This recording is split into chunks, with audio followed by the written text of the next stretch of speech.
It is 101. Good afternoon from the 104.5 The Zone Studios. I'm Jackson Williams. Titans continue to churn the roster. They have officially added 3 players to the practice squad with offensive lineman Clay Webb, cornerback Sam Webb, and offensive lineman Corey Levin. Levin was released from the Titans active roster yesterday. The Titans also named their 17 captains for the 2025 season. They are quarterback Cam Ward, running back Tony Pollard, wide receiver Calvin Ridley, safety Amani Hooker, defensive lineman Jeffrey Simmons, linebacker Cody Barton, and long snapper Morgan Cox. Titans take on the Broncos a week from Sunday in Denver with a 3:25 kickoff. College football back tonight. Nebraska and Cincinnati face off at Arrowhead Stadium in Kansas City. Kickoff is at 8 p.m. For your foundation repair and waterproofing needs, you need to visit USSTN.com. Breaking news at once on your home for the Titans and Vols. This is 104.5 The Zone.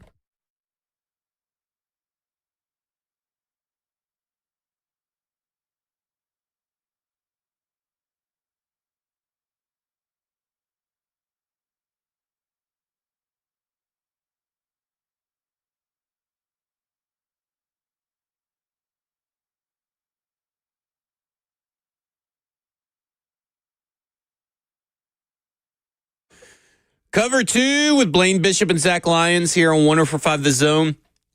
Powered by all Four Seasons Garage Stores. 615-737-1045 is the number. And, of course, we're broadcasting live from the 104.5 The Zone Circus Sports Studio. Kentucky's largest sports book can now be found at Circus Sports at Kentucky Downs. And guess what? Where we'll be tomorrow? Tomorrow, you can catch us and the Buck Rising Show and 3HL at Yazoo Brewing Company in Madison, Tennessee. 104.5 The Zone's college football kickoff is tomorrow, Friday, at Yazoo Brewing Company in Madison, thanks to Porch Factory and Logo Brands. Join us as we celebrate the start of the college football season. We'll be there from 10 a.m. to 6 p.m. with the Buck Rising Show, Cover 2 and 3HL. And while you're there, sign up for a chance to win Tennessee football season tickets and prize giveaways each hour. Plus, try our pre-game Pilsner and enjoy free kickoff T-shirts and glasses while supplies last. So learn more. Visit 1045thezone.com/events. And I'm super excited because, I'm a beer guy. And one of my favorite kind of beers is a Pilsner. So I'm very excited. I'm not saying they did this because of me or anything. But I'm just very excited that the official beer of 104.5 The Zone and college football over at Yazoo is the pregame Pilsner. But you brought it up. Well, I did bring it up. Have to bring it up. Oh, man. Yeah, no, that's how I stay mean, lean, like a fighting machine. So beer is not part of the dealio. But yeah, I'll have a glass. A cup or so. And we'll be there tomorrow. I'll probably be there a little bit after 6 p.m. I got fantasy football draft. I might as well just do it there. So there you go. Jackson, you in the draft too? Nope. No. Oh, man. Yeah, it's illegal. They said at the station that you cannot do that because it's legal. They will fine you $250. Uh-oh. No, just kidding. No, me doing the NFL stuff, I can't do any of that stuff, even fantasy. Oh, you can even do fantasy football? Yeah, even if it goes over $200, then it's an illegal deal. Oh, I never knew that. Dang, I might as well just not play. Yeah. At that point. What the heck? Yeah, bragging rights isn't enough. You got to get a little bit of the money. Oh, yeah, man, that's crazy. They won't even let you do fantasy football because Maurice Jones-Drew does it. I guess is he not part of that? Does he not fall under that kind of thing? I guess. No, I'm talking about guys who work for the actual NFL. I do the uniform policy, so I'm talking about. Yeah, he's not employed by the NFL. Gotcha. I'm not talking about current or former players. Gotcha. Yeah. Okay, well, today Mike Bergonzi got up, talked to the media. We got a little bit of stuff from both him and Brian Callahan. Nothing, too big. No big takeaways. But I did think it was interesting that after about now 8 days ago, where Jim Bones Fossil said that Chimere DK wasn't ready to be a punt returner, that Bergonzi said something a little bit different. And this is Mike Bergonzi on Chimere DK at punt returner.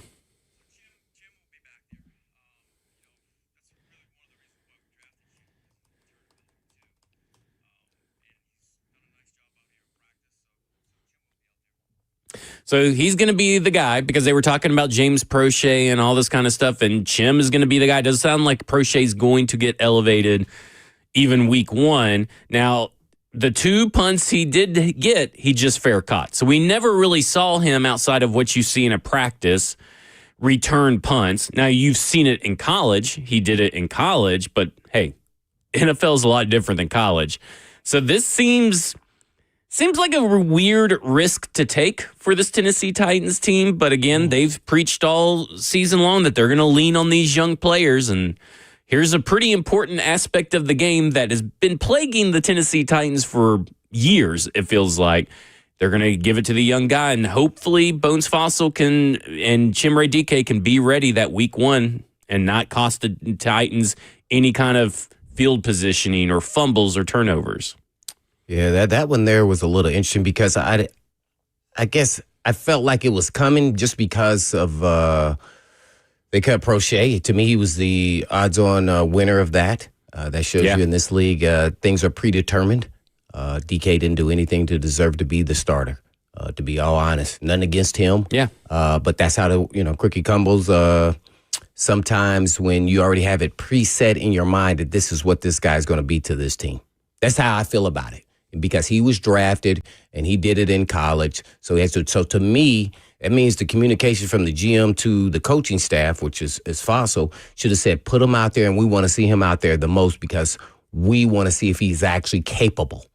So to me, he should have got the majority of the reps in game. I'm not even talking about no practice because he's talking about, he's done well in practice. Well, hey, man, that ball goes so much higher in a freaking NFL game than a college game. It is totally different. And when you hear those horses running down there about to be down on you and hit you, it is not a good feeling. So, yeah, I just wish we would have seen more of him. I'm a little shaky, with how he's going to perform because he seemed a little unsure when you're back there punting. I returned punt in college and high school and all that. That's a different animal in the pros. So I wish I would have got to see him do a lot of them in game. Yeah, not at practice. I'm sure he's got some reps at practice. I know he's done it at kick return. But kick return and punt return's two different things, right? Oh no, it's totally different. Yeah, that's what I'm saying. You're right. Yeah. It's totally different, man. It's I don't know, man. Because I'm just checking here. I think he had one punt return that got called back for a penalty, if I'm not mistaken. But other than that, the ones that actually have counted on the stat sheet, I'm looking at NFL GSIS, 2 fair catches. Yeah. So the rest of them have been kick returns, but I feel like there was one with a penalty in there that I have to go back and check. That's why I said I just would want to see him more in game. Catch return, being smooth with it. Seems like he was a little unsure on one of them. I know for sure when he caught it. He moved it the last minute to catch it. That means he lost it in the air coming down. Like, yeah. Didn't track it as quite as well. So, I would have had him out there because you got to know that this is what we're probably going to do. If we can't, then we know we can lean on Prochet. You know what he can bring to the table. He's done it in this league. Yeah, it feels like a lot of missed opportunities here. And then listen, maybe the other teams didn't really have to punt a lot because the defense wasn't really stopping them in this preseason. But it seems to me like it was kind of a waste to give those to Jaquan Jackson. And I understand that Jaquan Jackson. That's why I talk about communication. Yeah. I think if you kind of read between the lines, Fossil kind of like Jackson. He kept bringing him up. And I'm like, well, he's not going to make the team. Yeah. So it's like there was the special teams guru, coach, has thought one thing, and it seems like they're saying, and this kind of goes back to our Denard Wilson conversation a couple of weeks ago, where it's like, this front office is giving this staff the players. It's up to you. Like, these are the players that they're going to ride with on this staff as far as the front office. They're saying, okay, we know you may like Jaquan Jackson better than Chimere Dike, but Chimere Dike is your guy now. And, I mean, that's, Well, I would have been having that communication throughout the time. If I'm a coach and you see that in practice or in games that a coach is leaning another way, say, hey, man, he's probably not going to be our guy because just the numbers may not work. We got to lean into DK, and that's why we drafted him. Yeah. Like, you were sitting in the draft room, weren't you? Right. They said, hey, if he doesn't start as a receiver, he's going to be our returner. That should have been it. So you should have put him out there first and said, we're going to see if he's going to be the guy. Because I want to know if I'm the coach. I want to know sooner than later that he's not, because I have to convince the people upstairs that he's not. Or even, that's what I was about to say. Or show them that, hey, this ain't going to work. We're going to have to get your roster math somewhere else. So that's how I would have approached it. I know you have the clout and the power, but I'm just saying, hey, I want him to be the guy too, then, since that's what you want. Right. But if he's not, and I don't feel comfortable, hey, don't come down on me. Right? My hands are up. Right. see, that's what it's not me. And look, I'll say this. His punt returns, he has done punt returns for Florida and Wisconsin 2024. Last year, he had 14 punt returns for 190 yards with a long of 35. He had a long of 35 in Wisconsin. He had 12 punt returns for 108 yards. 24 fair catches on top of that for last year. In Wisconsin, 17 fair catches, 3 muffed punts. And so, over that whole span of career. So, I mean, I get that he has this ability, and I get that's probably one of the reasons why, right? We've been talking about his speed and seeing his speed. I'm sure this is one way to showcase it. Yeah, maybe this is one way to showcase it. Yeah, and I get draft and develop, right? That's the big motto. But sometimes you can lean so far into a philosophy you're not seeing the forest for the trees. Like, draft and develop is fine, but when he is out there muffing punts, are you going to pull him? I mean, because they let Jaquan Jackson go for a while last year. And are you going to do that same thing with Chimere Dike? And then how does that affect everything else around this team? It's not as like, oh, I can't believe you guys are spending 12 minutes talking about punt returner. This is pretty important. And we've been complaining about position. This is your fumbles. I mean, man, it could change entire games. Yeah. Well, I'm going to say this. People can lose jobs. Right. With this decision. Oh, it is big. It is real big, because it's a concerted effort here that this is our guy. Yeah. This is what this is saying, man. This is. I mean, that's what they're. It may not be Bones Fossils guy, but this for sure right now, this move, this statement that was made today, 8 days later. Yeah, this is where he said that Chimere Dike is not ready. Something must have happened in these 8 days, but now he's going to get all the reps at it in practice. But again, practice ain't game. Yeah.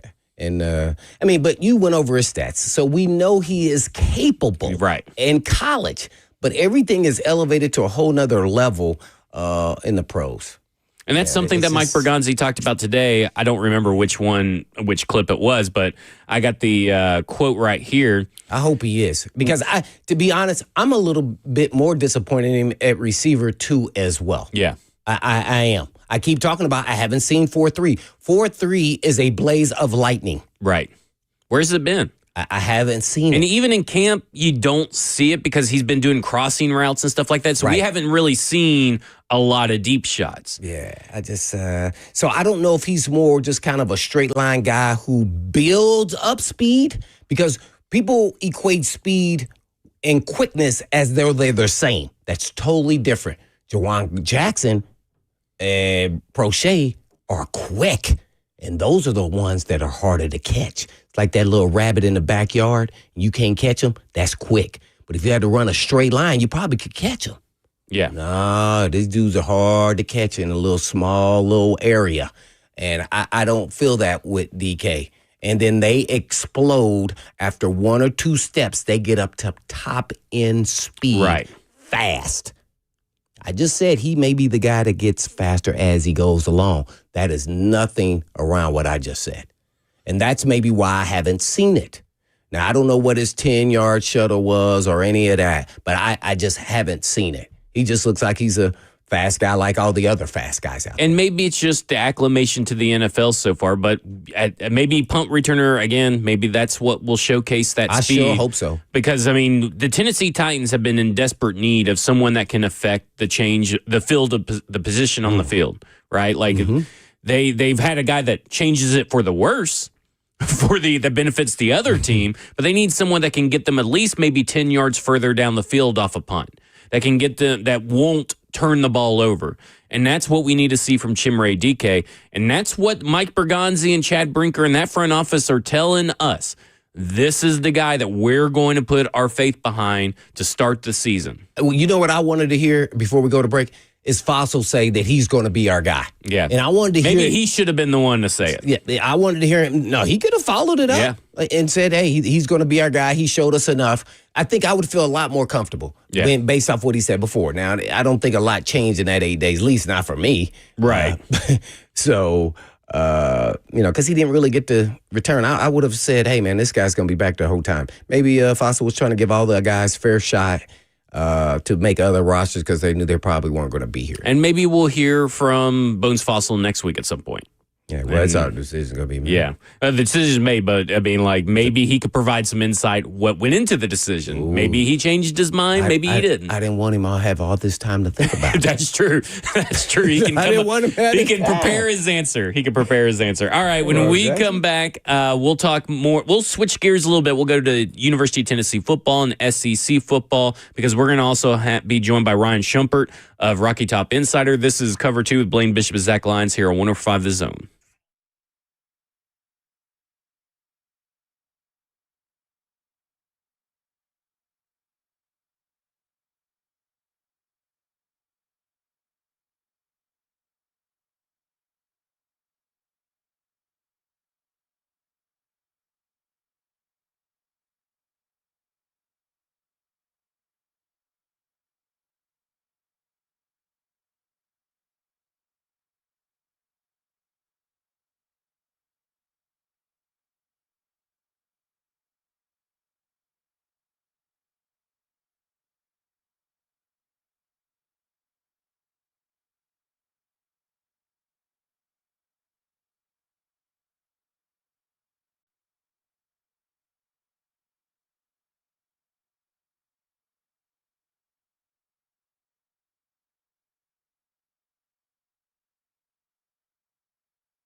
Cover 2 with Blaine Bishop and Zach Lyons here on 104.5 The Zone, powered by All Four Seasons Garage Door. 615-737-1045 is the number. We'll be joined by Ryan Shumpert of Rocky Top Insider at 1:30 to talk about the University of Tennessee season opener versus Syracuse, where you hope, if you're the Tennessee Titan or Tennessee Volunteers, that your quarterback shows out.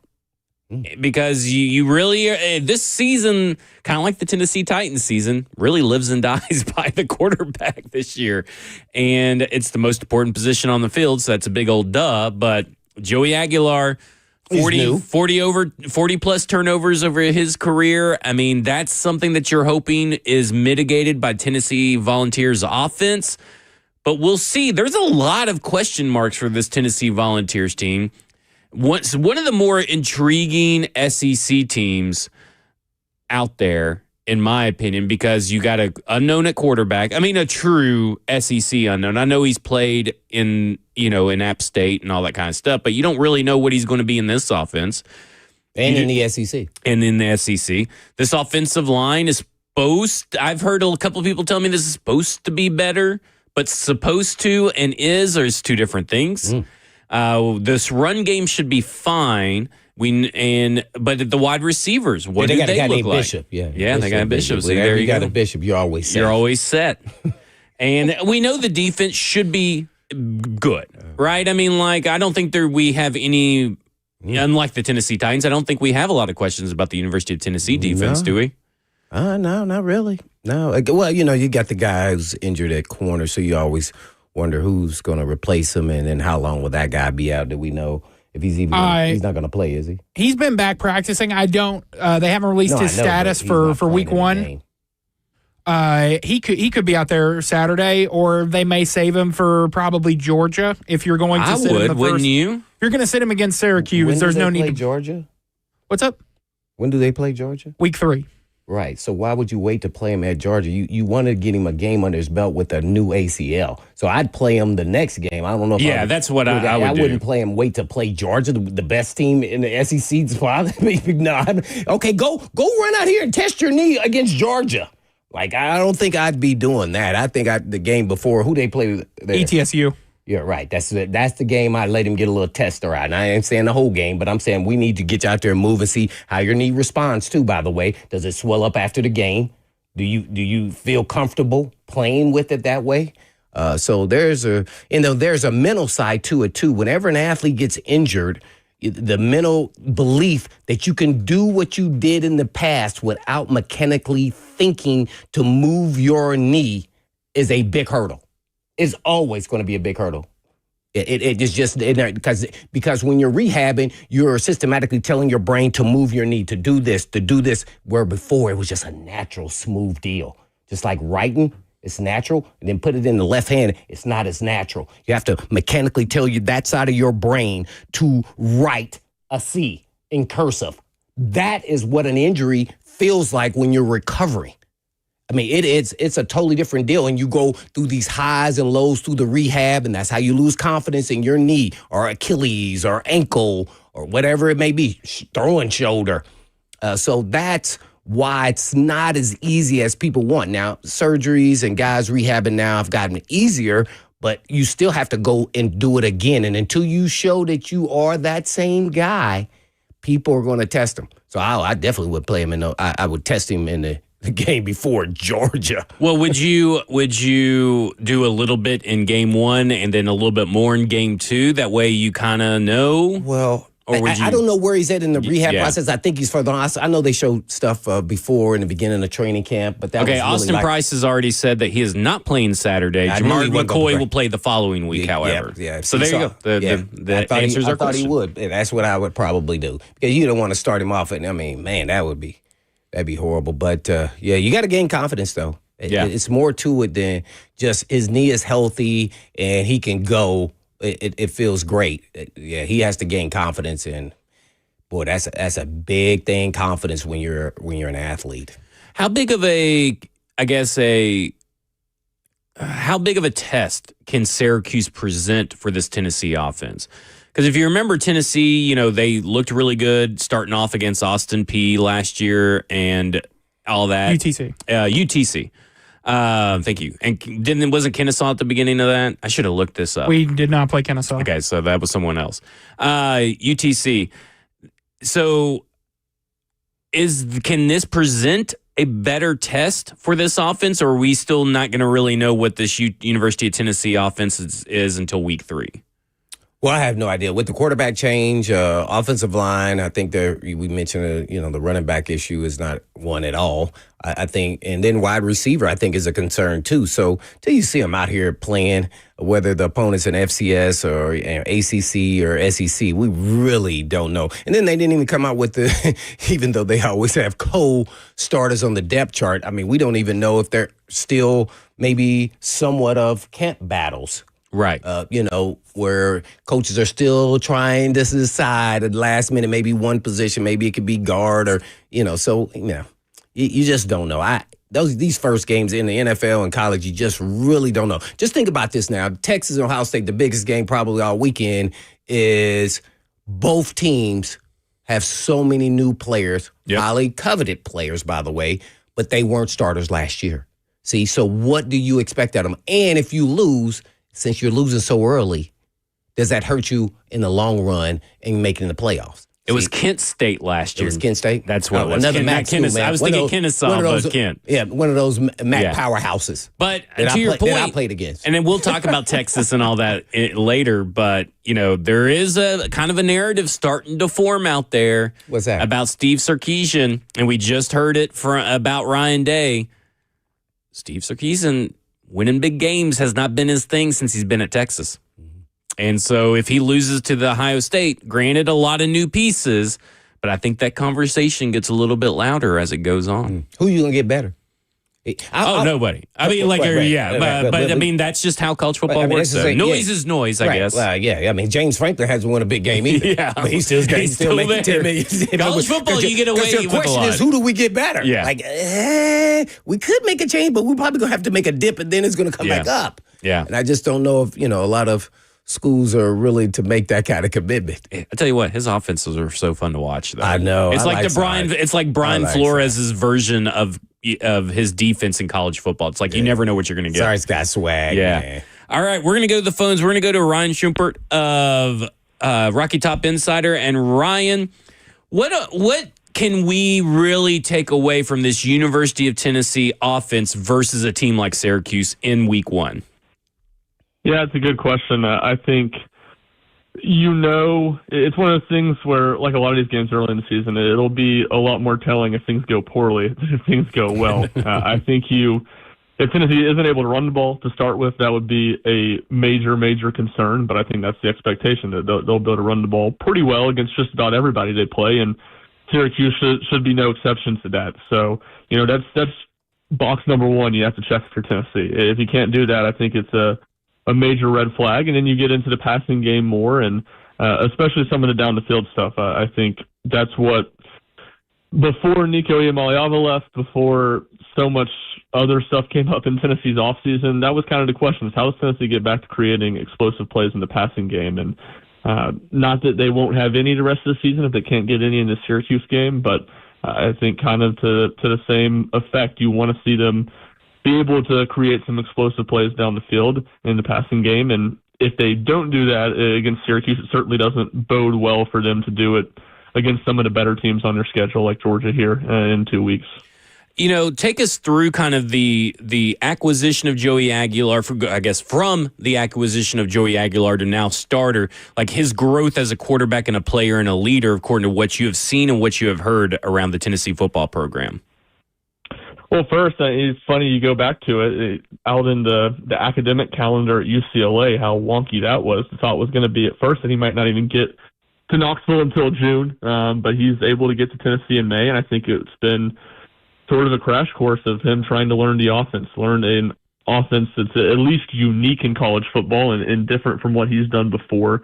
And I think he was, about as far along as they could have hoped or expected when fall camp got here, but it just becomes a different beast when fall camp starts, like it'll become a different beast this week when games start. But I felt like for the first, we'll call it week and a half, maybe 2 weeks of fall camp, there wasn't a ton of separation at quarterback. Really through that first scrimmage, I don't think there was a ton of separation at quarterback, but going into the second scrimmage, I think Aguilar that week of practice was starting to get more and more of a grasp on it and starting to be a little bit more efficient in the passing game.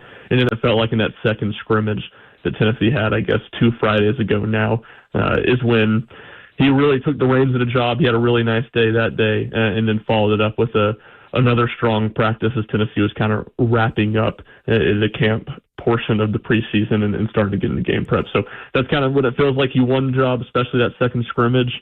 And I think he's done what Tennessee has wanted to see to this point. But obviously, like I noted a minute ago, the challenge gets a whole lot greater beginning on Saturday. Yeah, Miles Kitzelman at SEC Media Days talked about how it felt like last year the Tennessee Volunteers didn't have that kind of guy to rally around on offense, that guy to, bring when they make an error, when things aren't going their way, to push them up and try to get them to go out there and win the game. And he talked about how Joey Aguilar is that guy to him right now. Has Tennessee's overall leadership improved from last year to this year on the offense side of the ball? I think they expect it to. Again, it's a little bit reserved until you see it in games when things go wrong. But you just look, Nico was not a big personality. He was not a talkative guy. I don't think he was a natural leader. Doesn't mean he is a bad person. Doesn't mean he is a bad player. But I just don't think he was ever necessarily comfortable in that role. And you just need your quarterback to be a leader on the offensive side of the ball. You can have other guys step up and be leaders. I think Dylan Sampson was a really good leader. But it's just different. You needed that leadership from the front at the quarterback position. Now, Joey Aguilar has much more of that personality. He has been in that role for really throughout his college career. When you go back to playing in junior college up in Northern California, and then 2 years at Appalachian State, where he's been that guy. He knows how to be the leader of the offense. Now, what does that look like if Tennessee goes 3-and-out twice on Saturday and in the first quarter, or 3-and-out against Georgia and they're down 14-0? Again, I think that becomes a lot harder. It's a whole lot easier to be a leader in the offseason than it is when things start going wrong in games. I think that's really when you figure out truly what type of leadership you have on your team.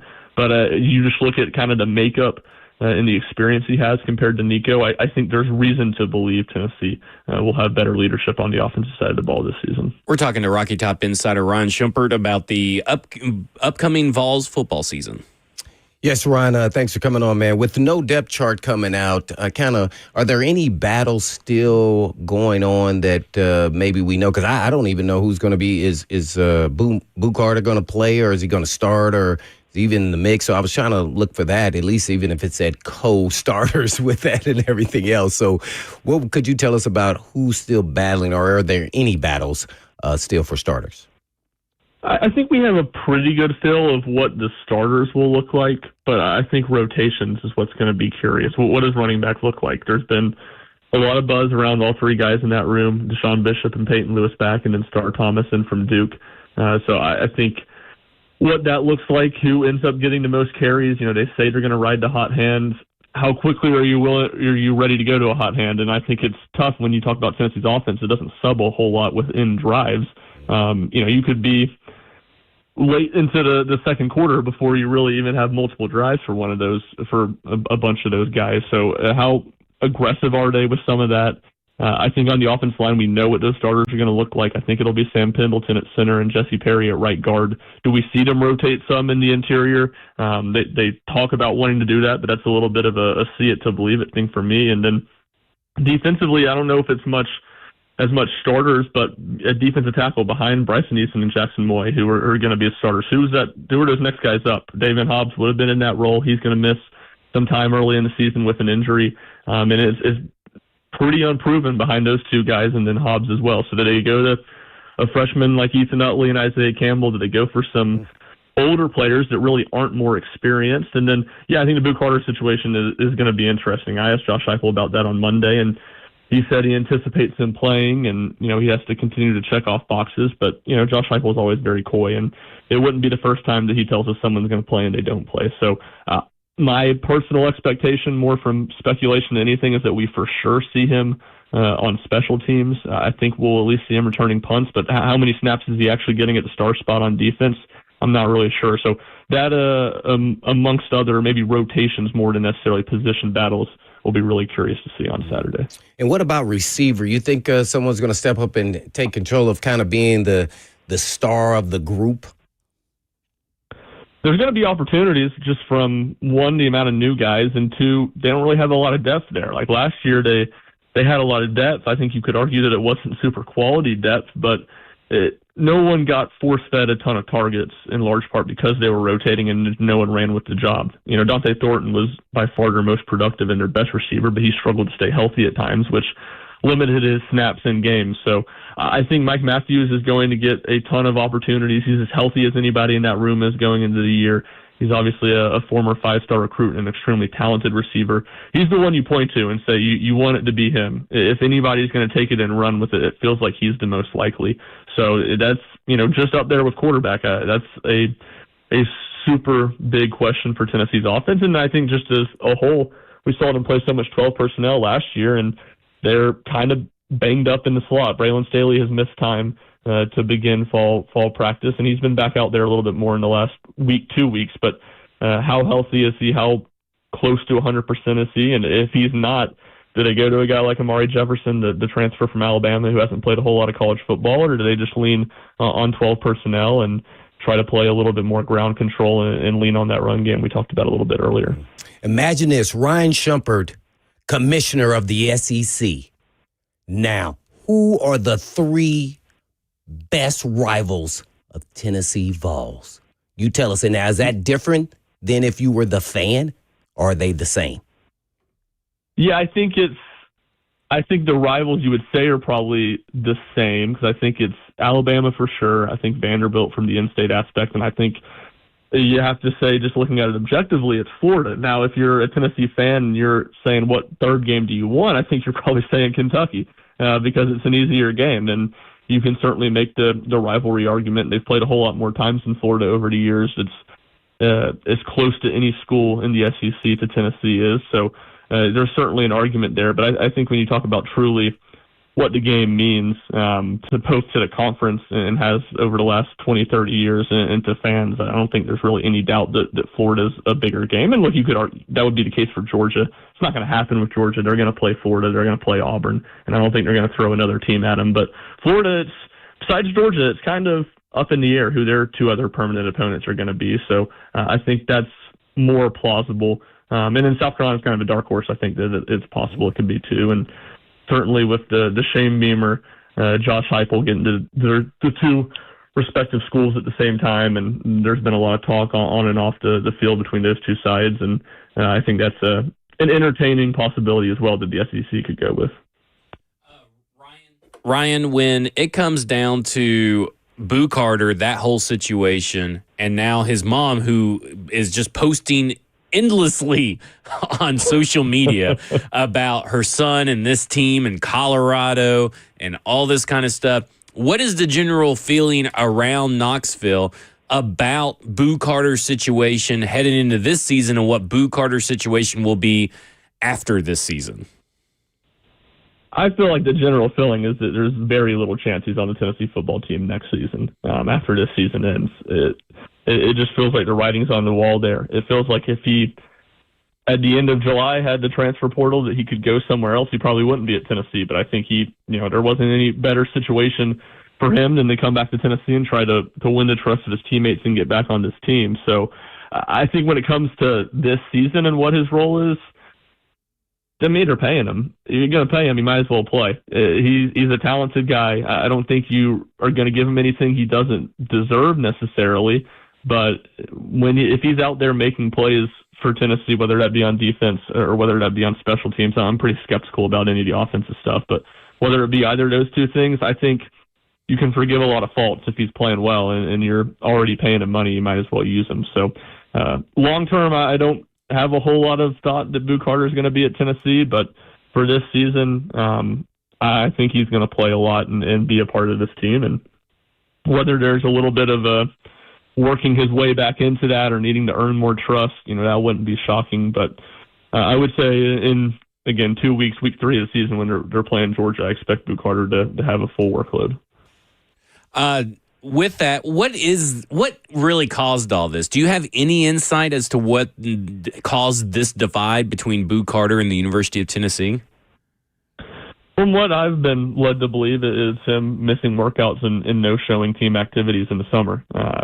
Stuff that he was supposed to be there for, and either he wasn't or he showed up late consistently. And I think it was an interesting timing with all of it, where you had Nico, parting ways with Nico after he didn't show up to practice, and the team not liking that. And now you have a situation kind of similar. Not as dramatic. He's not the leader of your team. It wasn't as public.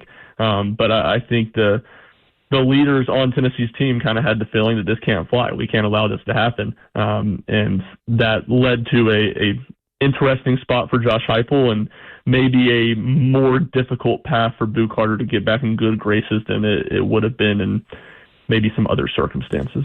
It's been a couple of weeks since Adidas was announced as your all's official uniform provider over there in Knoxville. So the question becomes, has the fan base in Knoxville kind of come around to this idea, like basically Adidas is paying you guys off to be okay with them because they're going to provide you more NIL money?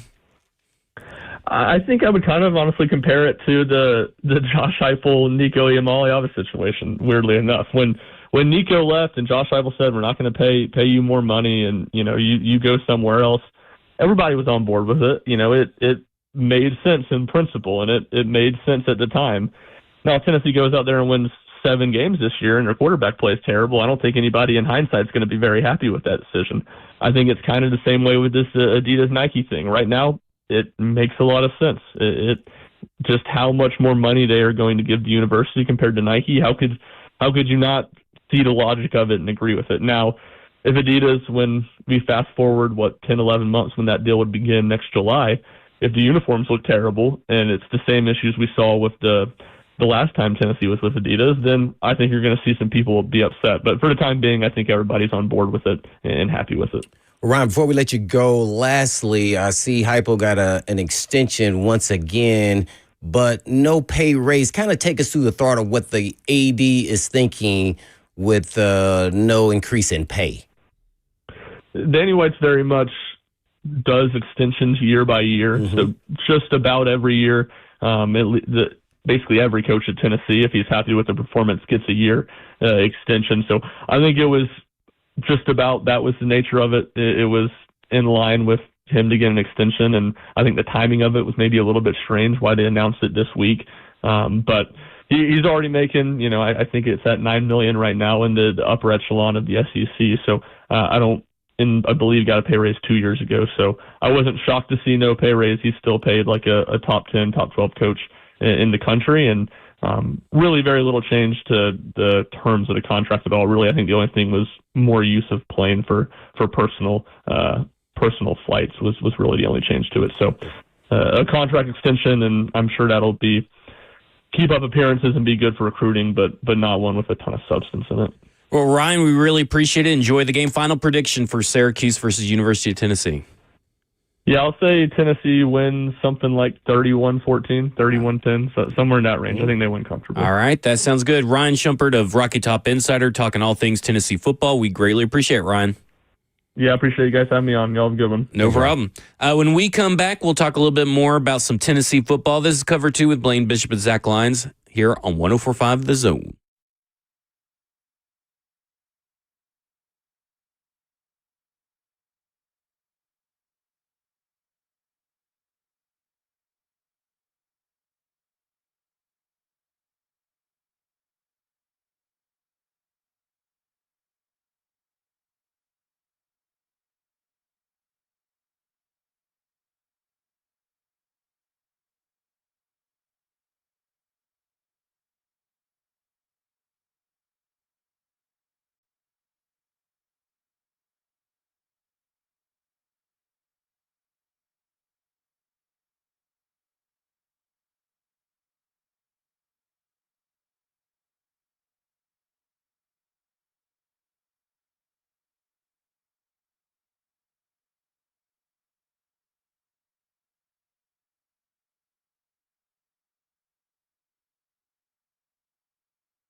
Let's talk insurance. King and Associates Insurance. They're independent agents. That's a big difference because it goes beyond just having multiple companies to shop. Weeding out all the non-competitive companies, keeping great relationships with the biggest and best, along with bundling. But unfortunately, life happens and they get it. Here's a true story about a friend of mine and a coworker that switched from a previous independent agent, got better coverage from his home and his contents, as well as his automobiles, flawless communication, and a true champion in his corner after his 16-year-old daughter's accident, and they saved him thousands and thousands from an independent agent who was overcharging him for years. And you can make the switch and save the same, if not more. But don't make the switch because he did or I did. Switch because you should. As a business, family, or an individual, make the switch to King and Associates Insurance. And I'm sure you have good use for that extra dough you'll have in your pocket. So all you have to do is just give them a call at 615-8121. That's 615-321-8121. Or you can go to tkinginsurance.com.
Cover 2 with Blaine Bishop and Zach Lyons here on 105 The Zone, powered by All Four Seasons Garage Door. 615-737-1045 is the number. Quick little segment because we went a little long with Ryan Shumpert, so we get all the University of Tennessee goodness. So I just wanted to throw this stat out there just real quick before we go to break. The stat guru. This is actually not from me. It's from Justin Mello, who tweeted it. Friend of the show, Justin Mello. Yeah, Justin Hill. 28 players on the updated Titans 53-man roster were not on the team in any capacity last season. That's a 52.8% turnover from last season. Oh, that is huge. So this is a whole new Tennessee Titans. I wonder team. what's the age, too, by the way. You continue to get younger. Yeah, I'll have to figure that out at the age and stuff. 25, average age on the team now. Man. Because I can't remember who talked about it today. I think it was Tony Pollard talked about it on team leadership changes from last season. And we'll play that when we come back from the break. But he talked about how this leadership is better and here more present, I guess, this year than last year. Kind of similar to how the University of Tennessee feels about Joey Aguilar and the leadership of some of the other players stepping up. So, I mean, a lot of parallels between these two Tennessee teams right now that are just so interesting to me. Well, yeah, just quickly then, what I thought he meant by that is because he's in his second year, him, Ridley now, they're much more comfortable being vocal, being veteran guys in this league. That's kind of how I feel it, and other guys too as well. And they got some new guys too, like Cody Barton and guys who have been in the league. So I think I kind of lean into that more, but I could have taken it the same way as you as well. Well, I mean, I think that plays into it, right? A little bit more. Your guys that were here last year, a little bit more comfortable, a little bit more where they're now 52.8% turnover, right? They're now the head guys in those locker rooms. Last year, maybe they were trying to make a Will Levis leadership thing happen. You never know what's going on inside that locker room. Here's another stat for you. That was a great one, though, 52%. Yeah, 52.8%. Starting quarterback ages in the state of Tennessee. Diego Pavia, 24 years and 5 months. I know Joey Aguilar, 24 years and 3 months. Brendan Lewis from Memphis, 23 years and 8 months.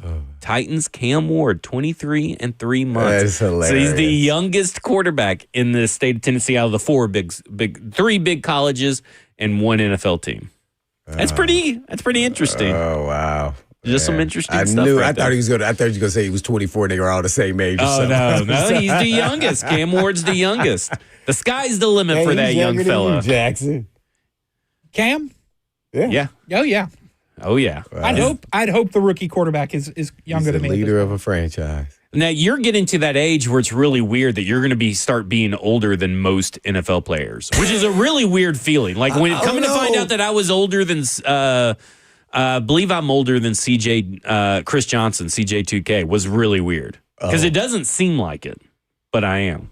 I feel like it's going the opposite direction. I thought guys were going to be older coming out because of all the NIL deal. And if they don't think they're going to go, well, that's true. Why not stay in school and continue to get paid and then come out? I think Cam is a little different in that. Yeah. With college, I'm starting to have to remind myself that they're just kids. They're just kids. They're just kids. That is true. There you go. But then I still yell and scream and. when It's tough not to. I'm not just like you, man. Yeah. Why did you do that? When we come back, we'll hear from that Tony Pollard comment, and we'll hear a little bit more from Mike Bergonzi about L'Jarius Sneed, and we're going to tell you what his availability and what his practice participation was when we come back. This is Cover 2 with Blaine Bishop and Zach Lyons here on 104.5 The Zone.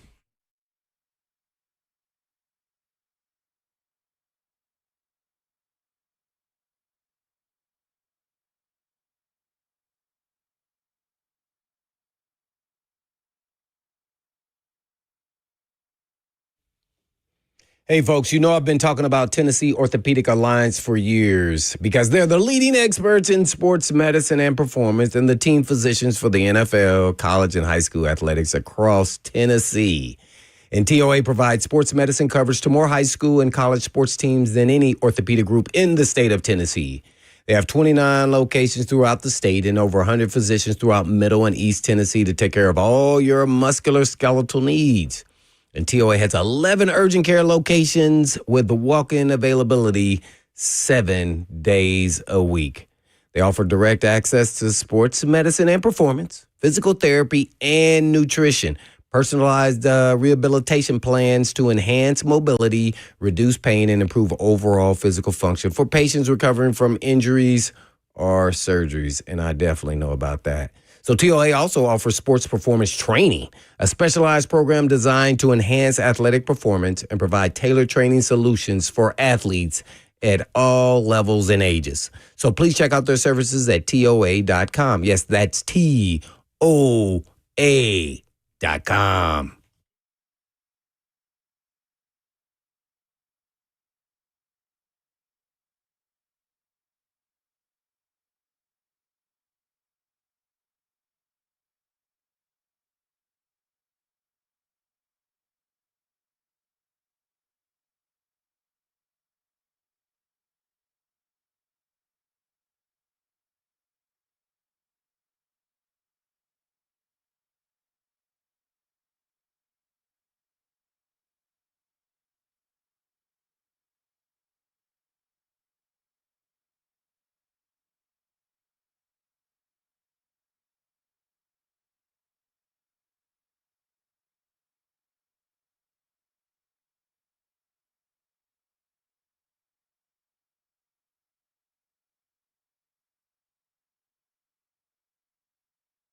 Cover 2 with Blaine Bishop and Zach Lyons here on 104.5 The Zone, powered by All Four Seasons Garage Store. 615-737-1045 is the number. We're talking about age of the Tennessee Titans roster, and the Philly Voice, Jimmy Kempski of the Philly Voice, does this every year. He always calculates the average age of all 32 teams from oldest to youngest as they get ready for the new season.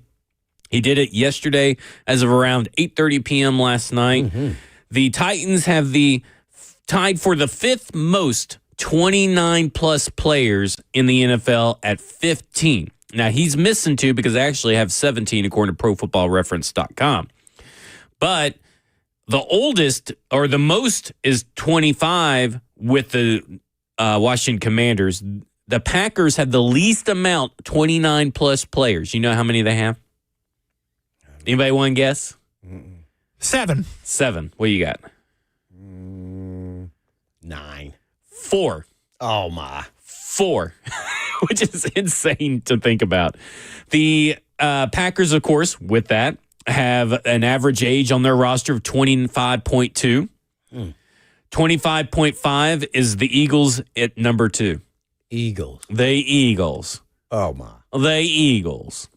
Oh, they're just robbing everybody. The Tennessee Titans come in as the 27th youngest team at 26.6. Now, again, I think he's missing a few ages and stuff because it's not far off from what I have, but it was 26.9 is what I had according to ProFootballReference.com. So, yes, the Commanders, of course, have an average age of 28 on that. No real rhyme or reason, but to give you a glimpse into what the top 10 looks like, the Eagles are 2, Cowboys are 3, Bengals are 4, Seahawks are 5, Jets are 6, Chargers are 7th, Chiefs are 8, Dolphins are 9th, and Jaguars are 10th. I mean, a pretty different wide collection of records and stuff among that, but most of these teams that I just named were either just on the outside looking into the playoffs or in the playoffs for most of those teams.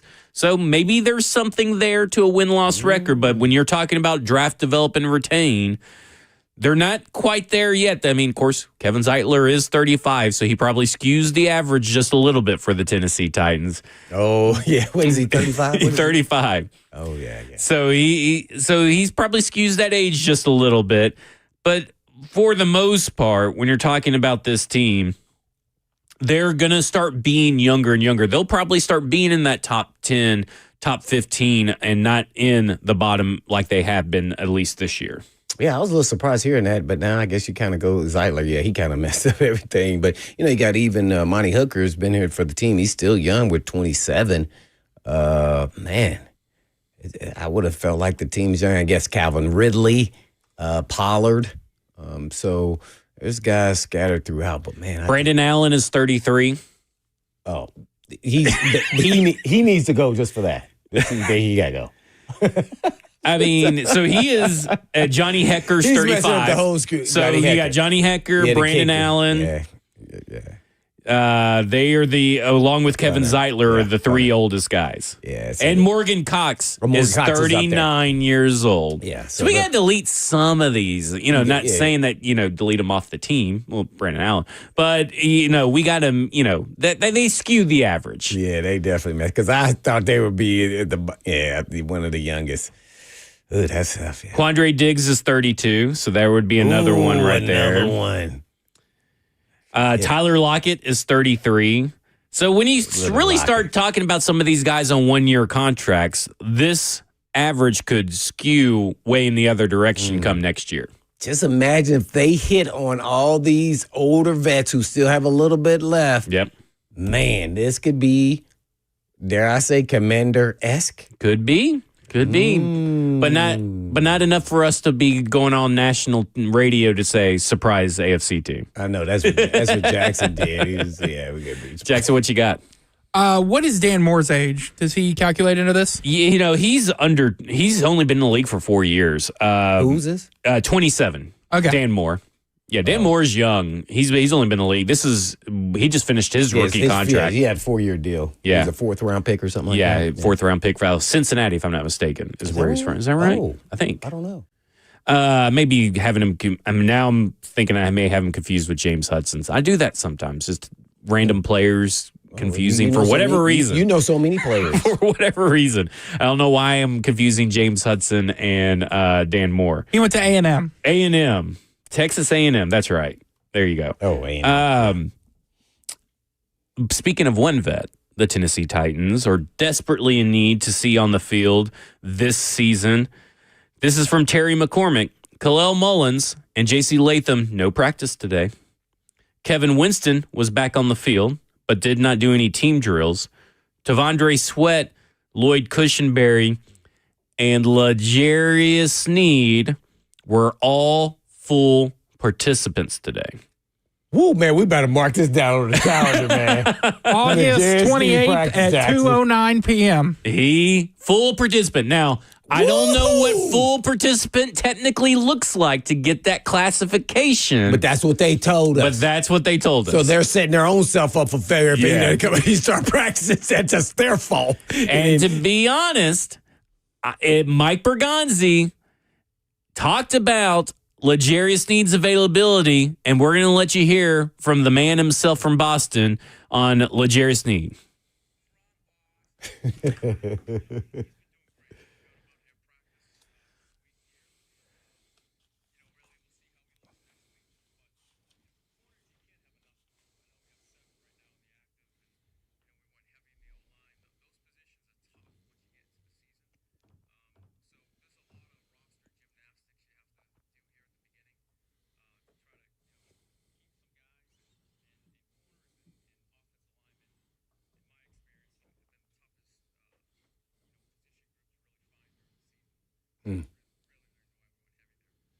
So he was asked originally, I guess I should have set this up better. He was asked originally, you claim 2 corners that have to go on your 53-man roster for the first 3 weeks of the season. Is that an indictment? Does that say anything about L'Jarius Sneed? Right. And then he says, hey, L'Jarius Sneed, he's practicing this week. We'll know more after heading into next week where he's at, because obviously you're going to have to see how he responds to being a full participant in like forever at a practice. So you're going to have to see how his body responds tomorrow. Yeah. But he said that, hey, you can't have enough offensive linemen and you can't have enough cornerbacks in this league. And it's much harder to find those things in the middle of the season than it is right now. And so that's probably why they kept all those linemen and let my man Levin go, because he was a vested vet and they knew they could take a risk with him, not them, as far as the other young up-and-coming offensive lineman. We're going to play what he had to say about Corey Levin, because he was asked about Corey Levin, and I think he just said exactly what you just said, but then he adds a little bit of extra oomph to it. So let's hear what Mike Bergonzi had to say about that decision with Corey Levin. Oomph.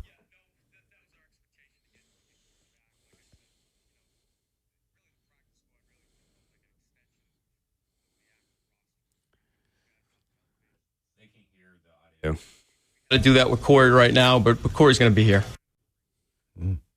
He said Corey's going to be here. Corey's going to be here. Yes. That was the little bit of extra oomph I was talking about. Yeah. Well, I was saying they better have a plan. Yesterday, I was like, there's no way. Yeah. And he looked in, like, it almost felt like he was looking at me. He was looking at you because you were living yesterday. And he was looking at me. I was on the couch with my pups. And you were there. And he looked right at me through that YouTube screen, and he said, he's going to be here. Corey's going to be here. You like, believe it was just he was adamant. talking to you. It's hilarious. Because you were like, you couldn't believe it. You were ready to say, I would not sign back with the Titans. Right. So he's going to be here. Now, that he's going to be here made me think that, okay, he'll be eventually signed to the 53-man roster. Mm-hmm. Like, I do think maybe it was the little 1.2 that he was getting paid. They didn't want to fully guarantee or whatever, but it sounds like to me Corey Levin here for the long haul with this team. So that's good. Yeah. I just think they thought they could take a risk more with him than a young up and coming player. As he mentioned, offensive linemen are hard to come by, especially these young ones, and they think they have some. So they didn't want to take a risk. They take a risk with him, and I think they had a handshake deal there. So that was pretty cool to see that he'll be back because he deserved to be on the roster. So I was just happy to see that happened. Well, you were speaking about the younger guys, and he was asked about Brandon Crenshaw Dixon and what he has seen from his growth and why they felt they needed to keep him on the 53-man roster. And he was also, I don't know if this will be in the same clip, but he was pressed a little bit about the undrafted free agents and only having one make it. And just in case it's not in this clip, I'm just going to go ahead and say what he said. He said that, hey, this is the NFL. Just because they're not on our team right now doesn't mean they won't be here later. And that's what I told them when I told them that we weren't able to keep them. But they provided really good competition throughout all of camp and all that kind of stuff. But, he only went with one, and that's Brandon Crenshaw Dixon. Obviously, Xavier Strepo is on the practice squad, but on the 53-man roster, it's Brandon Crenshaw Dixon. And here's why. Yeah, he's done a really good job since even we got him here in OTAs. He's made a lot of progress here. And when you have those young tackles that you think have a potential to hit really high ceiling, and Brendan is one of those guys right now, and sometimes you want to hold on to those guys, especially when you get down to the cuts here. Teams are always looking for young tackles. They're hard to find. So I've been pleased with his growth. He's got a ways to go, but working with Bill and the staff, he's got a lot of potential, so that's the reason why we held on to him right now. Really high potential. When you have an offensive tackle with really high potential, you got to take the chance to develop it. You got to take the chance to get him game ready for future seasons, because that's the whole point. I mean, I know he wasn't drafted, but draft, develop, and retain. They seem to be on the same page, at least with this pick, between the coaching staff and the front office, about Brandon Crenshaw Dixon. The ceiling is the limit. Yeah, this is all good and dandy, but yeah. Guess what? What's wrong with J.C. Latham? I'm nervous. I don't care about this guy that's going to have ceiling. Ceiling ain't today. Yeah. So where's Latham? He did not practice. He did not practice today. Well, do we know any extent to this injury? I believe. What did he leave the game for? I'm a big Latham guy. I love me some Latham. I love. He didn't leave the game. That was Dan Moore. That was Dan Moore. Yeah, but no, when did he get injured in practice? It was practice. He just then all of a sudden couldn't practice. I think after one more, I can't recall, but it was from practice. Wasn't, I don't think, from a game. So I'm a little nervous there. Yeah, I'm trying to figure out. I can't remember what Latham was hip. Latham was hip. I remember that now. It was a little bit of a hip. But they didn't. They didn't seem too concerned with it. Yeah, because I heard head coach Callahan say that he thinks everybody should be a go coming next week. Yeah, for sure. So okay, well that's good. Now, what I can say about, I looked up some of these guys and kind of went through and kind of evaluated them as though they were, coming out of college. Just doing my due diligence on some of these guys, and man, did I come away impressed. Well, let's talk about those players when we come back. This is Cover 2 with Blaine Bishop and Zach Lyons here on 104.5 The Zone.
Cover 2 with Blaine Bishop and Zach Lyons here on 104.5 The Zone, powered by All Four Seasons Garage Doors, 615-737-1045. If you want to get in on the conversation.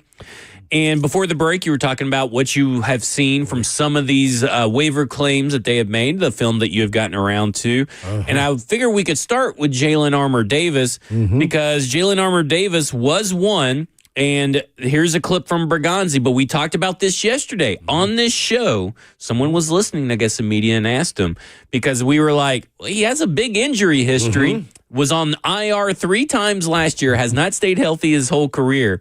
And that goes against the grain of everything that they had said.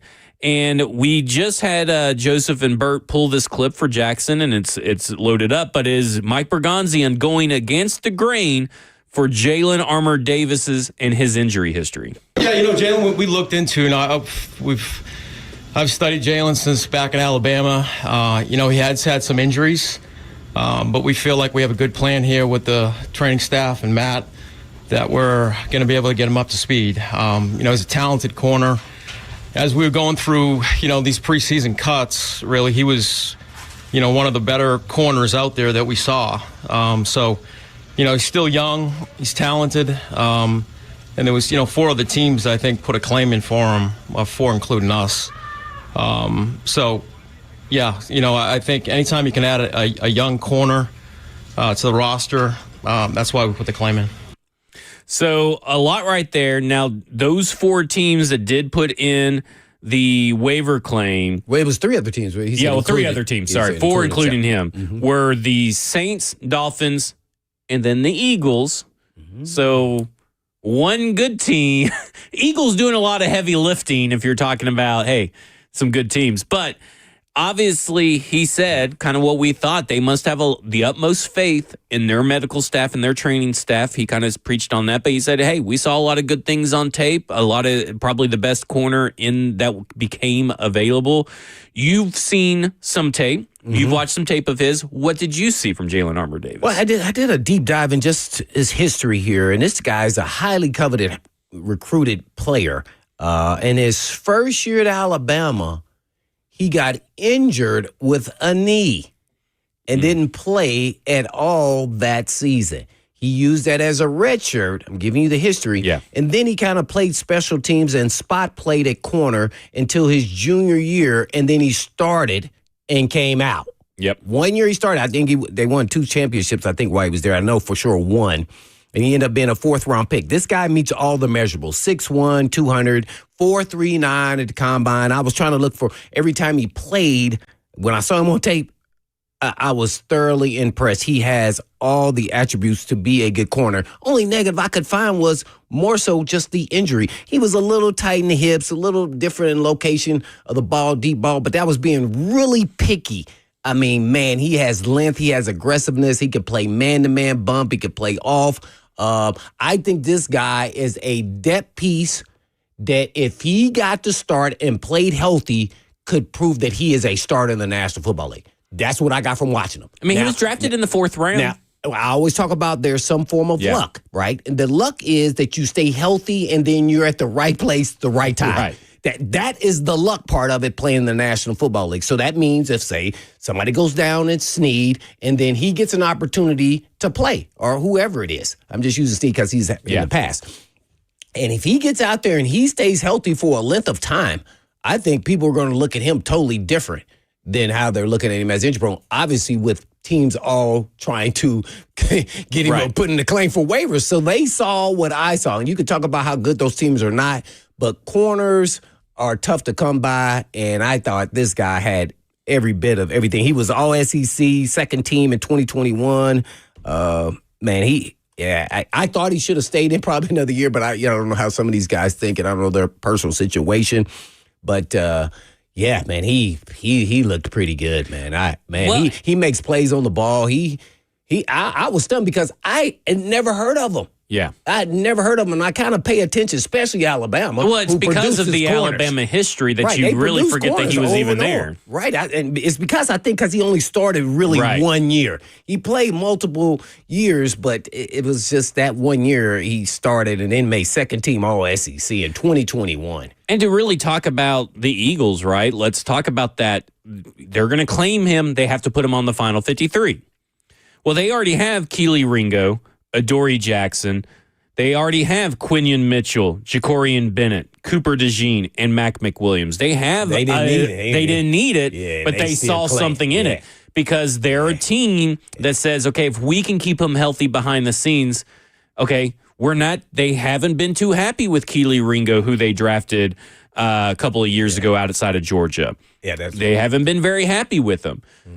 Okay, well, here's a guy that, okay, we can let Keely Ringo go next year, and here's a guy that can now be a valuable depth piece for our team. May not start, but a valuable depth piece for our team because we kept him healthy. He's learned our system, and he's going to be a role player. I'm glad you brought up system. He would know this system and could pick up quickly being with Denard Wilson with the Ravens, too. He was there. So I think if he stays healthy, his ceiling is up there, man. He can be a starter ability-wise. Now, there's a whole bunch of guys that go through this league ability-wise could be starters, and then something's missing. Whether it's injury or they don't have it upstairs mentally or they, it's numerous reasons, and sometimes it just never works out. They're not with the right coaching staff who know how to coach them. So I just think this guy, man, I saw him, I was like, there's a reason why he went fourth round. Why did he go fourth round? Like, I was starting because he had it's all injuries, right? Like, when you really boil it down to a guy like this. That's exactly what it was. And that matters. Best ability is availability. But if maybe he can turn his luck, right? Like, turn the luck around, then maybe a change of, we hear it all the time, a change of scenery could do a player really good. Well, I'm going to say this. Now, you got to be a track athlete playing corner in the National Football League. All the injuries except concussion, were lower body. Going back to college. Knee, hand. It was just like, oh, man. Is it all because of this first injury he had at Alabama with the knee? Yeah. And see, that's what goes through my head. Because it's a trickle-down effect with your body. Your body starts compensating for you as an athlete, and you don't even know. Right. Like, I played with a hurt ankle, and all of a sudden now my right hip is hurting. What happened? Nothing happened to my right hip. Nobody hit me there. Why is my right hip hurting? Because my body is compensating for the left ankle injury or the left knee. I think I'm running the same. Yeah. But if you do that over time and that you don't let that ankle heal, it's going to affect other things. Oh, I'm not a superior athlete or anything, but my lower back hurt for the longest time. Well, it turns out it's because my hamstrings are tight. So my hamstrings and all those muscles, that's just how the body works. Yeah. And so I got to stretch out my hamstrings all the time because they are so tight for whatever reason. I've never had an injury there or anything. But just to the point, larger point, that one injury can give you pain elsewhere. Yeah, and that's what I'm concerned with because it's all lower body. Yeah. If it was somewhere else, I don't think I'd be as concerned. So because what your this guy hope has is- a high ceiling here. Yeah. Well, that he finally gets over the hump. Right. And what you're talking about, they believe in the training staff, they'll get his body rebalanced, I'm going to say. Yeah. Rebalanced where now nothing is helping the other. And then now he'll skyrocket. This guy Because they talk about that rebalancing. I can't remember what player they recently talked about that with, but I may have been L'Jarius Sneed. They talked about it. Yeah. But they've mentioned that before. This particular new training staff has mentioned before. This, you know what? It may have been in a post that an article that Easton Freeze wrote over at The reason AZ why Sports. I bring that up, I didn't hear that, is because when I got scoped multiple times, I'd be in there with the other guys that are rehabbing their knee from ACL surgery, major surgery, different than a little scope for 6 weeks or whatever it is in the off season, right? But they were both surgery. But the one thing I used to always ask the trainer, I was always curious, why are you working with the other knee? They said, because the other knee has been compensating for the right knee, and we want to make sure it doesn't overwork the good knee to help the right knee. Right. I go, oh. So I said, Well, I need to be working my other knee too. So then I start learning all these little drills to magnify my big muscles and the smaller muscles to help the bigger muscles fire. And that is when my career, wham! I mean, it was unbelievable because a lot of guys aren't working. Like, let's just think about this now. You got shin muscles that actually are helping your ankle run. Yep. Oh, I start working shin muscles. I never worked no freaking shin muscles. Like, shin muscles? What do you mean? When I do my calf raises, my shin. No. You got to get on this one thing that works your shin. I'm like, what? Oh, man. Then it was unbelievable. Like, these little bitty things that can help elevate you as a runner, as a player, is unbelievable. And that's why you're talking about the training staff. Right. And I only would have learned that out of curiosity of having my own injury. Nothing to the level of an ACL and Achilles, but I was sitting there learning from other guys, looking at them, first of all, praying that never happened to me. Right. I was like, oh, if that happens to me, man, I don't even know if they can make a bow-legged Achilles or a one-legged ACL. There's just no way. So I was just like, oh, man, I hope that don't. So I was always trying to learn in there while I'm watching the guys, and they were. Well, now they were in today, tears. I mean, all this stuff's so different and now, available and easier to find and all that kind of stuff. They do full body scans and all this kind of crap. It's crazy. So now you should be able to get back a lot quicker, but with a balanced body. Yeah. Which is still tough because guys want to play because they understand you only get one opportunity. And if you give someone else an opportunity, even if you're still better than them, they may decide just on money alone that may be going a different direction. Right.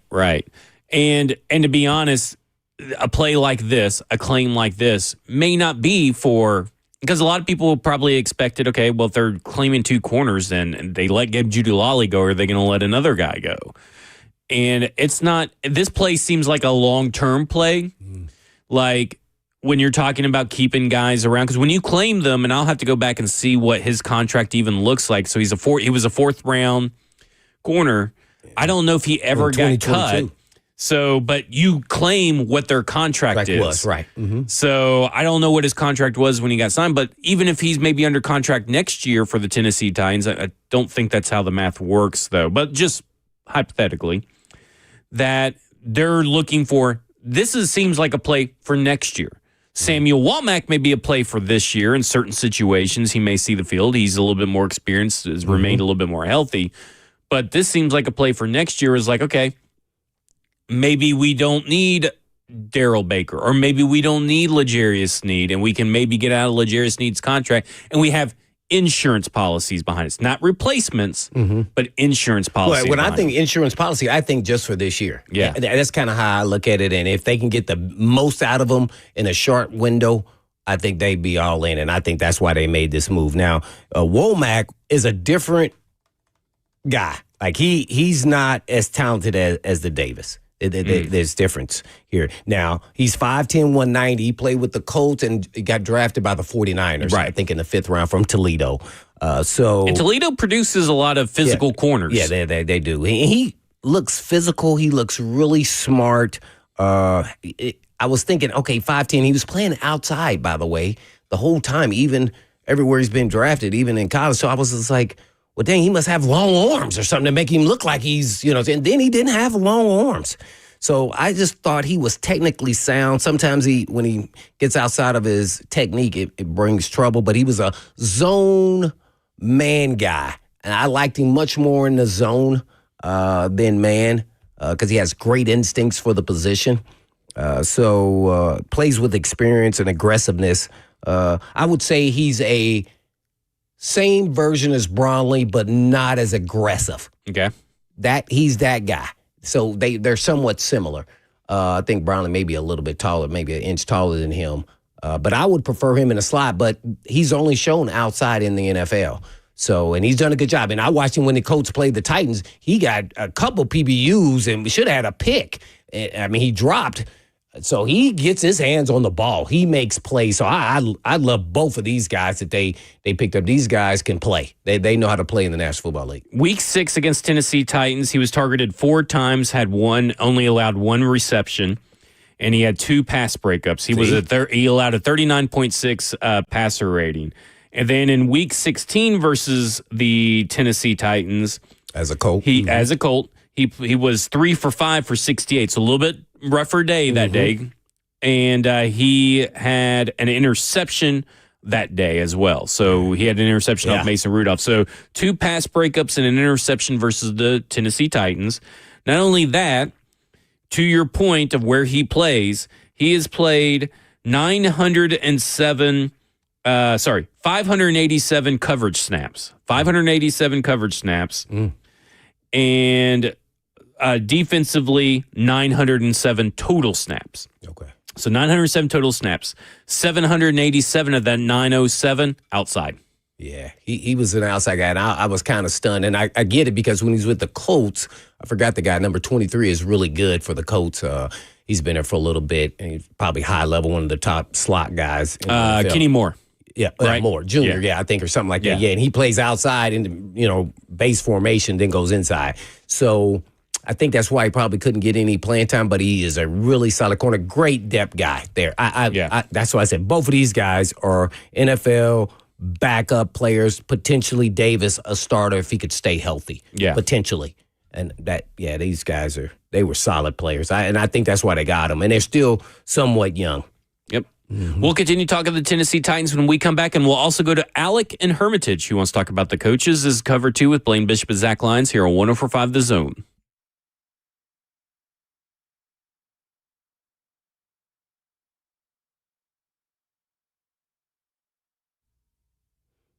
It was once said, do all the good you can, by all means you can, in all the ways you can, in all places you can, and at all times you can, to all the people you can, as long as you ever can. That's what owner Aaron Stokes said about trying to do your best for a quarter century. Hey, folks, it's Blaine Bishop for Eurofix. And Eurofix repairs European vehicles at below dealer pricing. But what sets Eurofix apart isn't just price, it's the deep commitment to quality that keeps you off the tow truck. And Eurofix has clean, welcoming shops where you can actually sit down and have a sip of coffee. Plus a free 15-minute no-rinse inspection to share with you what's going on at Eurofix, who also has a 3-year, 36,000-mile nationwide warranty on all repair work performed. And rental cars are available with all appointments. Located all over the state of Tennessee, Nashville, Franklin, Murfreesboro, Belmead, and Mount Juliet. And all you have to do is just give them a call at 844-EUROFIX. That's right, 844-EUROFIX, or you can visit them online at myEurofix.com. That's myEurofix.com.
Cover 2 with Blaine Bishop and Zach Lyons here on 104.5 The Zone, powered by All Four Seasons Garage Door. 615-737-1045 is the number. Don't forget that at Madison, Tennessee, Yazoo Brewing Company will be out there all day tomorrow, starting at 10 a.m. all the way to 6 p.m.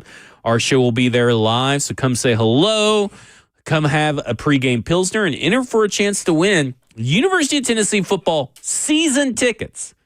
Season tickets, that's a pretty good prize to make sure that you guys are out there for that. I mean, and they're going to have all kinds of different prizes every hour while you're there. And I don't know how many, I think it's the first 25 or first 50 that show up get a nice commemorative mug and some T-shirt swag. So, I mean, and pregame Pilsner, some of the good beers. So make sure you guys head out there. No wonder Jackson was politicking to go out there. He can't. He's stuck hit studio. Sorry, Jackson. Watch his Berganzi. I don't have control of the thing right now, so I can't hit it. Hit the From Boston drop, Joseph. Thank you. There you go. There you go. Let's go to Alec, who wants to talk about the coaches. Alec out in Hermitage, you're on with Blaine and Zach. Hey, what's going on, guys? I'm a big fan. Blaine, I have a question for you. I know it's kind of random, but I'm just curious. Are there any NFL coaches, any positions that are still in the league that you play for? Absolutely.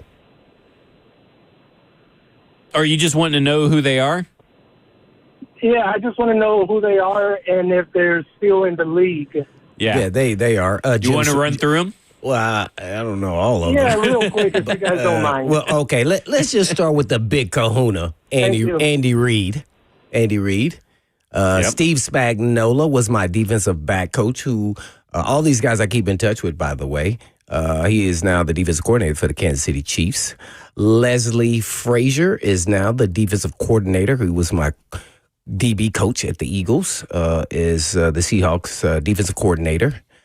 Jerry Gray was my defensive back coach, who is the assistant head coach for the Atlanta Falcons. Jim Swartz is the DC for the Cleveland Browns. And I'm trying to think who else may be. Greg Brown is with Oklahoma State. So I think that's about it. Besides Fishbone, everybody knows he's not in the coaching, but that's all defensive guys. I'm sure some offensive guys who've touched me, but I keep in touch with all the guys that were defensive guys. There you go. Joe Bowden is coaching. Who was my teammate he's at Bowling Green now with Eddie. Eddie Robinson, which I'm going to the game tonight, UAB versus Alabama State. Eddie Robinson is the head coach of Alabama State. He'll be going against Trent Dilfer, so I must go to this game so I can feel like I beat him at something. No, just kidding. So we got guys all over the place, guys I played with as well. Steve Jackson was a teammate of mine. He is the safeties coach for the Tennessee Titans. Yep. Frank Bush actually was the quality control when I first got into the league, and then he went somewhere else after that. But I did not know him at the time, but developed a relationship with him. But I don't keep in touch with him like that. So that's a pretty good memory recall. Marcus Robinson, who was my partner in crime, he's bounced around. He's been coaching DBs across the league for the last 20 years now. He is now with the Las Vegas Raiders. So let me get that right. And that's pretty much about it. Chris Dishman, when I was a young player, when I was a rookie, is now the head coach of Texas Southern. Bubba McDowell, who was the safety that started in front of me once I moved to safety, was the head coach of Prairie View. This is his first year out, so I don't know where he bounced to now. That's about it, really. Trying to think.